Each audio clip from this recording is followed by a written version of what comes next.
بسم اللہ الرحمن الرحیم۔ لاکھوں کروڑوں درود نبی اکرم صلی اللہ علیہ وآلہ وسلم پر اور ان کی آل پر۔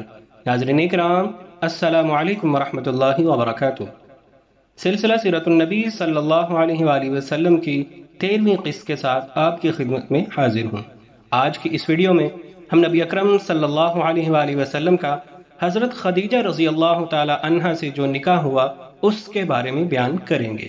ویڈیو شروع کرنے سے پہلے میں چینل پر نئے آنے والے معزز ناظرین کو خوش آمدید کہتا ہوں، اور جو ابھی تک ہماری اس فیملی کا حصہ نہیں بنے ان سے التماس ہے کہ ہمارے چینل کو سبسکرائب کیجیے، جہاں سے آپ کو دلچسپ تاریخی، اسلامی اور جغرافیائی مواد پر بنائی گئی مستند ویڈیوز دیکھنے کو ملیں گی۔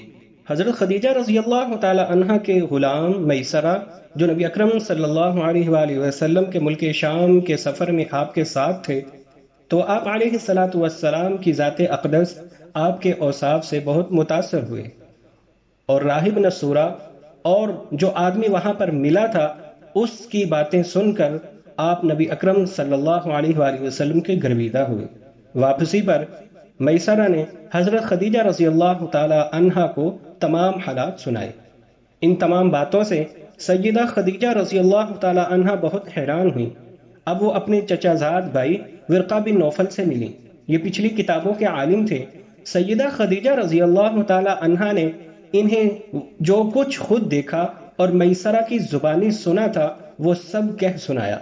ورقہ بن نوفل اس وقت عیسائی مذہب سے تعلق رکھتے تھے، اس سے پہلے وہ یہودی تھے۔ سیدہ خدیجہ رضی اللہ تعالی عنہ تمام باتیں سن کر ورقہ بن نوفل نے کہا، خدیجہ اگر یہ باتیں سچ ہیں تو سمجھ لو محمد اس امت کے نبی ہیں۔ میں یہ بات جان چکا ہوں کہ وہ اس امت کے ہونے والے نبی ہیں۔ دنیا کو انہی کا انتظار تھا، یہی ان کا زمانہ ہے۔ یہاں یہ بات بھی واضح ہو جائے کہ نبی اکرم صلی اللہ علیہ وآلہ وسلم نے سیدہ خدیجہ رضی اللہ تعالی عنہا کے لیے تجارتی سفر صرف ایک بار ہی نہیں کیا، چند سفر اور بھی کیے۔ سیدہ خدیجہ رضی اللہ تعالی عنہا ایک شریف اور پاک باز خاتون تھیں، نسب کے اعتبار سے بھی قریش میں سے اعلیٰ تھیں۔ انہیں قریش کی سیدہ کہا جاتا تھا۔ قوم کے بہت سے لوگ ان سے نکاح کے خواہش مند تھے۔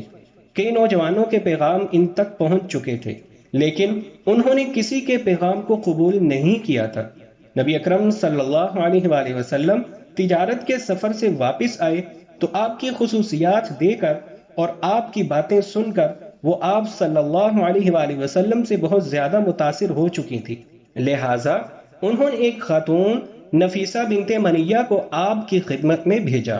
انہوں نے آ کر آپ سے کہا، اگر کوئی دولت مند اور پاک باز خاتون خود آپ کو نکاح کی پیشکش کرے تو کیا آپ مان لیں گے؟